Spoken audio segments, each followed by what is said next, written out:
All right. The final score from Cameron Indoor Arena. Auburn goes down. First loss of the season to Duke in the fashion 84, excuse me, to 78. Let's get in here and talk about it here on the Lob Town. Hopefully, everybody who is still up is having a good night. Go ahead and share the stream out there with somebody. Let's get into this conversation here as we talk about the loss, 6-point loss to Duke in Cameron Indoor Arena. Um, Not a bad game, not a bad game, but Auburn absolutely had their chances and really just kind of uh, saw this one get away from them in a couple of possessions. A couple of possessions. Um,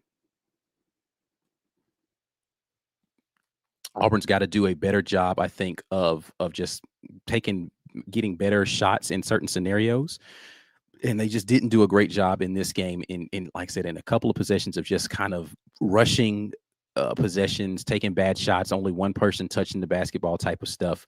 You have an explosion from the freshman there in the first half, and Auburn just really wasn't ever able to recover after that first half explosion where he comes in and hits six freaking threes in the game. He doesn't make another shot for the rest of the game. But again, Auburn goes down here. Let's kind of take a look at some of the numbers on the game. Janai Broom with the leading scorer. He and Tahaad Pettiford both had 20 points. Janai on 8 of 18 shooting, Tahaad on 8 of 15 shooting. Janai with another double-double, 12 boards. Only 3 assists in this game. Tahaad Pettiford with the 20 points there, 4 of 8 from 3, 1 rebound, 3 assists in the game as well.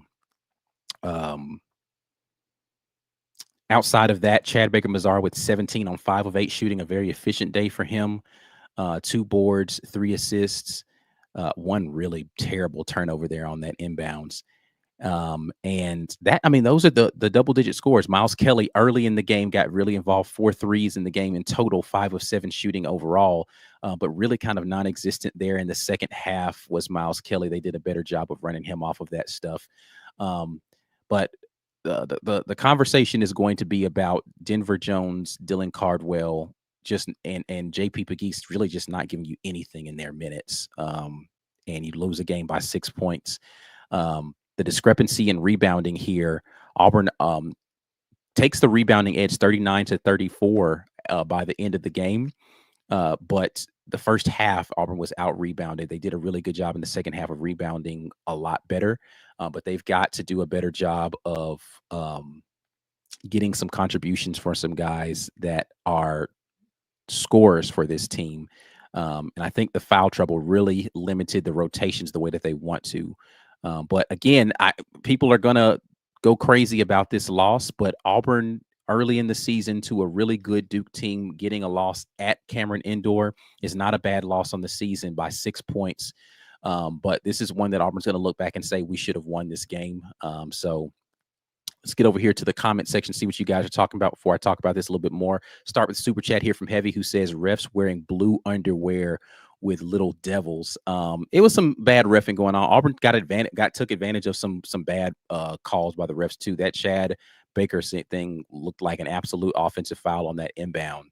And then there was one other one where I was like, yeah, I don't know about that call that went in Auburn's favor. But yes, for the most part, I think that Duke got away with quite a bit of traveling and quite a bit of fouling that wasn't called. But Auburn even with all of those things, Auburn beat themselves in those other scenarios, and Duke did a really good job shooting the basketball, 50% from the field, overall 41% from 3.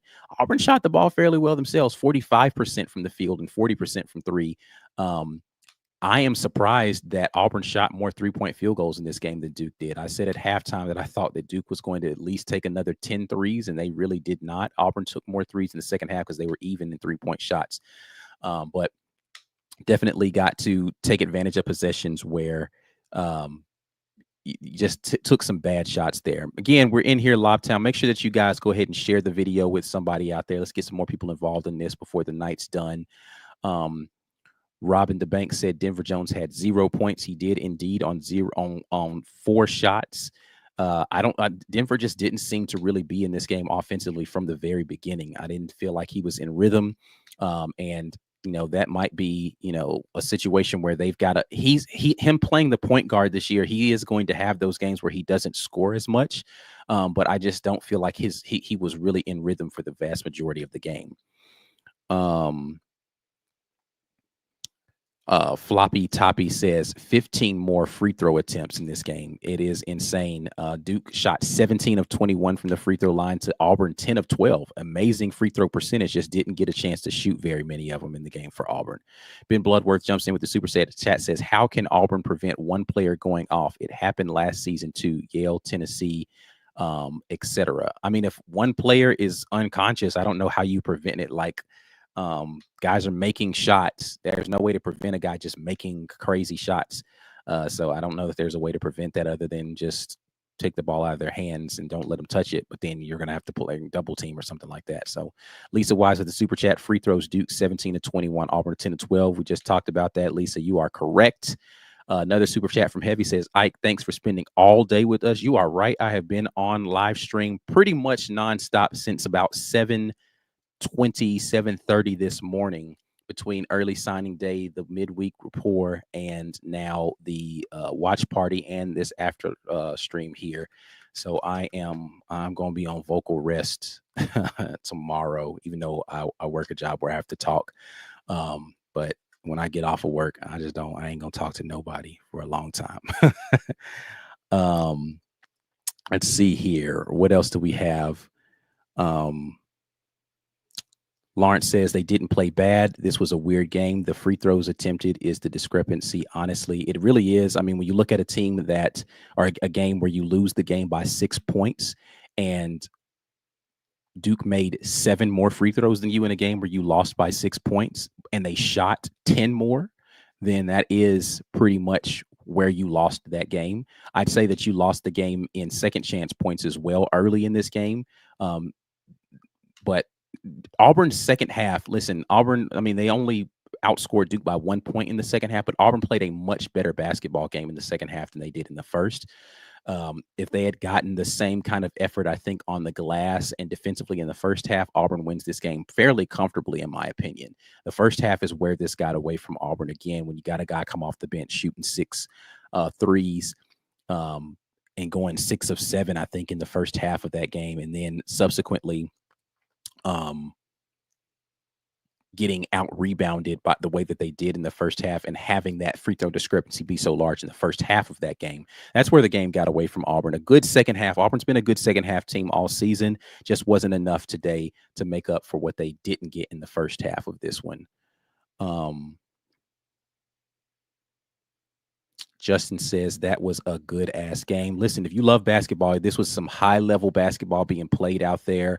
You hate to see your team go down and lose this one, but you love the way that this team shows that no environment is going to intimidate them. They could have gone out there and really gotten their heads down after getting down big in this one, and they came back once again in a tough environment. Just got to find a way to close it out, though. Find a way to close it out. Let's see here. Yes, Philip. Flagrant on Cardwell. So that's a 5-point swing right there. Let's talk about that. In a game that you lose by 6 points, you have a 5-point swing on a flagrant foul call that is terrible. Absolutely terrible. There's no two ways about it. Dylan Cardwell absolutely was making a play on the basketball. I get that he hit the guy in the head, but that's just anatomy. If his hand is on the other side of his head and I'm trying to go get to the hand, like, unless I can somehow contort my arm to reach over that, then that's what happens when I'm going aggressively after that. I think calling it a flagrant foul in that spot, terrible call. One of the worst calls of the game, in my opinion. Let's see. What else do we have here? Virginia Double Dribble says, I keep doing your thing. Love the content. Grow the brand. War Damn Eagle, the War Report. Thanks so much for the support. I definitely appreciate y'all have been hanging in with me all day. It's been a marathon of a day here on the stream here for your boy. Another super chat here from Heavy, who says, every time I heard flag, I kept looking for yellow hankies still in football mode. I mean, it darn near was like that. Cooper Flag getting a lot of superstar calls out there for a true freshman. He was getting a lot of calls like he was a guy who's been talked about as the best player in the country and not getting those foul calls. So Janai Broome does not draw the fouls that he deserves getting because of, I guess, I don't know why he doesn't get the foul calls, but um, definitely an imbalance there in Janai Broome and the way he's officiated, and it's unfortunate. Let's see here. A lot of chats coming in here. Appreciate y'all. Brad Browning says, I still think the refs influence at least 7 points. Auburn played sloppy, but the refs should have to explain why is there so much parity on the calls between ends of the court. Yeah, I don't disagree, man. I don't know that the refs are the story of this game. I think Auburn, again, even with the refs, Auburn had their opportunity. And then Auburn had some shots like, I know people aren't going to like that call. I stayed off of Twitter today because every time Auburn's in big games, Twitter like makes my head hurt with some of the very bad basketball takes. And I'm not saying it's a bad take to say that it was not a good 3-point shot from Janai Broome there late in the game.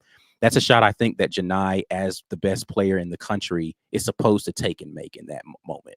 Like, you want the guy who's been working on his 3-point shot to step up and take and make that shot. It was halfway down and came back out. Chaney Johnson had another one halfway down, came back out on a short shot there inside. Like, that's 5 points right there that was in the bucket and came back out for you. So Auburn had their opportunities. Again, I think the 2 possessions where Janai Broome has the turnovers where he gets knocked off of his leg were bad possessions. Tahaad Pettiford, for as good as he played, I think he had a really bad possession where he goes and nobody else touches the basketball. He drives and gets stuck in the lane and then tries to throw a little underhand shot that gets blocked. That was a bad possession. I feel like that Chad Baker-Mazara, that turnover where he tries to throw the ball behind his back on the inbounds, bad possession. That is, if you get 2 points each of those possessions that I just talked about, Auburn wins the basketball game, right? So even with bad officiating, Auburn has to be better about some of the situations in those games to make sure that you come up, that you don't have empty possessions. At least get shots on the rim, and they didn't even get a shot on the rim in any of those. The underhand scoop situation was at least a shot, but it wasn't a very good shot. And it's a terrible possession because nobody else touched the basketball that entire possession.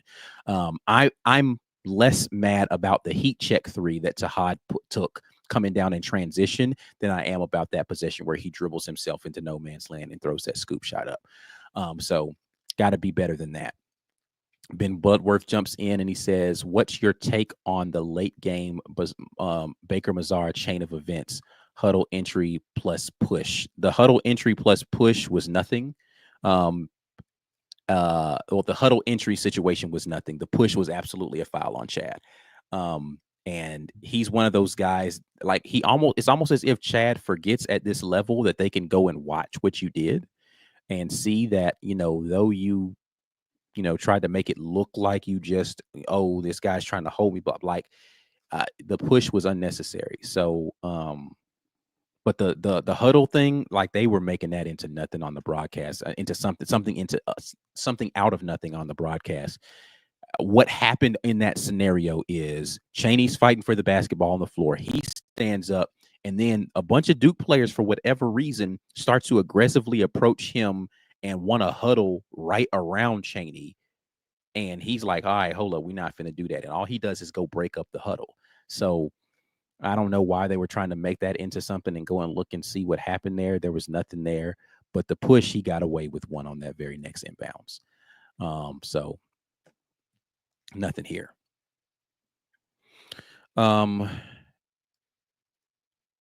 Brad Browning jumps back in. I'm not mad at how Auburn played against a true blue blood school in their house and lose by less than 10. Not huge for real. AU drops maybe 5 or 6, worst case scenario. I'm not going to be caught up in the rankings. I know a lot of people thought Auburn should have been the number 1 team going into this game. It's too early in the season for me to get bent out of shape of where Auburn is ranked. But Auburn's going to drop in the rankings. But you love that Auburn shows fight, and you love that you don't ever feel like they're out of a game. This game, they had control early, and I think that they just kind of took their foot off the gas a little bit too early in the first half and some of their action. Let me give props to Duke though. Like I'm doing a lot of Auburn did this, Auburn did that. Let me give props to Duke. I know if Duke fans are watching this, they're going to be mad that I went 15 minutes into this without doing that. Duke played really well defensively when they took the lead in the first half of that game and did a good job of forcing Auburn to get away from some of the action that they had that was working. Props to them for making some of those tough shots. The three-pointer where the ball gets Chad gets the block and the ball gets tipped away and the kid grabs it. Can't remember. Proctor gets the ball 5 feet behind a three-point line, turns and fires up a long three and knocks it down late in the shot. I mean, listen, man, you tip your hat on that one and say, all right, bro, good shot. That's an unfortunate bounce of the basketball type of thing right there.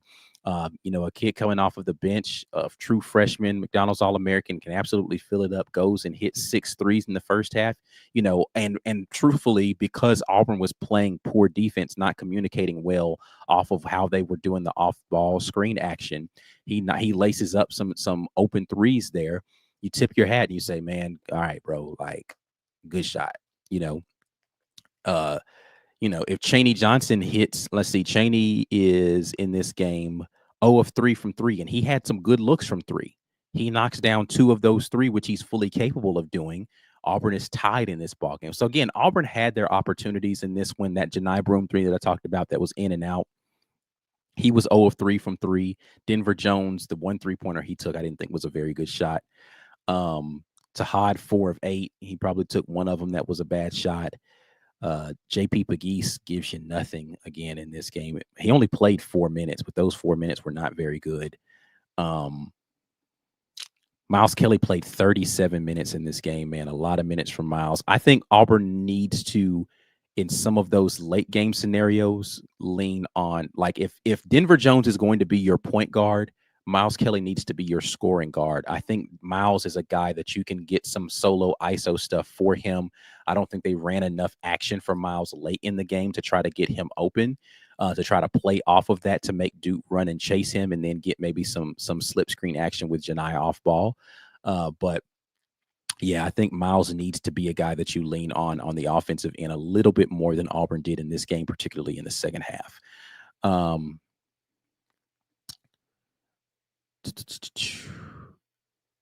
Let's see here.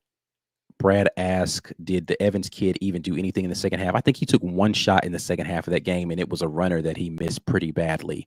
So, yeah, Auburn did a much better job, and he didn't play a lot of minutes in the second half. He played 16 minutes in the total game. I think he might have played like 10 of those in the first half. So, you know,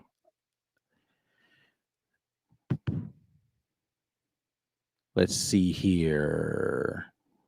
Timothy says, thanks for staying up late. Tough loss, but we needed to play a tough game on the road like that. Absolutely. This is a character building one for the team. So hopefully they'll be able to bounce back from this.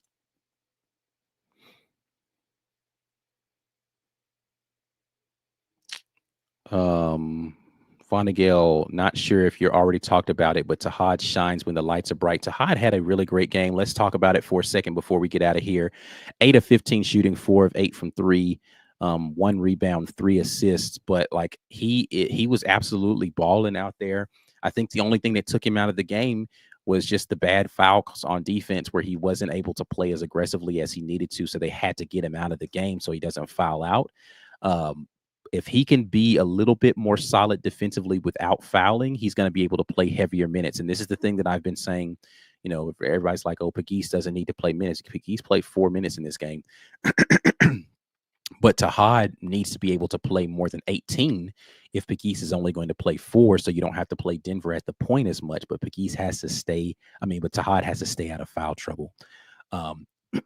Excuse me, y'all. Been talking all day, but he's got to stay out of foul trouble in order to do that. But he is absolutely a dog out there, and this is what a 5-star freshman McDonald's All-American is supposed to look like. Excuse me. David Bush says Tahaad needs to stop reaching and leaning on defense. Yeah, I think it's one of those things where he knows he's he's smaller, so he's trying to take the airspace away so that you don't get clean looks over the top, but he does get a little handsy, a little reachy early, and then he tries to do the whole and then like lean his body into guys thing. Um, which is going to get called a foul, especially again they're giving Cooper Flag some All American Player of the Year type foul calls out there, whistles. He's getting superstar whistles out there, especially some of the off ball stuff he was getting. That was kind of crazy. Dwayne Logan says, "Thanks for putting in the time today, Ike War Eagle. Appreciate you for staying locked in with your boy all day." So But yeah, man. Again, Auburn takes the L here. Overall, I think Auburn played well. Oh, one other stat that was crazy in this one: 16-0 in fast break points. Duke did an absolutely wonderful job of getting out and playing good transition defense. Auburn did a terrible job of preventing the transition stuff from Duke. 4 steals to Duke's 7. 17 assisted baskets for Auburn, so a good job of sharing the ball. But again, I think those possessions where I talked about were all possessions where they were not doing a good job of sharing the basketball. Auburn's got to do a better job of when they're playing at their best, they're sharing the ball, and Janai's getting easy touches. Guys are getting shots in motion, and the 3-point shots are coming as a result of dribble penetration drives or from a post. Like, think about this. Think back through the game. How many times did Janai get the ball in the post? Right, they ran a lot of 5-out offense, but how many post touches did Janai get? Not a lot. First half, maybe a little bit more, but they weren't playing through the post very much at all. So, oh man, Simo. Defensively, I think he played okay. I just saw that comment there. Simo had a bad game or had a rough game. I didn't like any of the shots that Simo took, other than the one that he got the goaltending call on. I think sometimes you have to take threes. I don't think he took good threes that were for him in this game. So the corner three that he took, I'm not as mad at. The one that he took from the wing was not a good three. It was too early in the shot clock as the ball rotated to him. I think he needed to drive that one and put some more pressure on the defense. So, yeah, man, overall, tough loss there, but hopefully Auburn's able to bounce back and get back into their winning ways here. A couple of winnable games here at the end inside of Neville Arena. So we'll be back at you guys with more great content. I'm about to get out of here because your boy has been talking nonstop, and I feel it. And I still got to get up and get my kid ready for school in the morning and work. But I'm out of here, man. I will holler at you all. Then I don't even know when the next time. Again, I am not getting on a live stream at all tomorrow. So I'll holler at y'all maybe on Friday. We'll do maybe a fax or something Friday. I don't know. But I'm out of here until the next time. And as always, War Eagle, peace.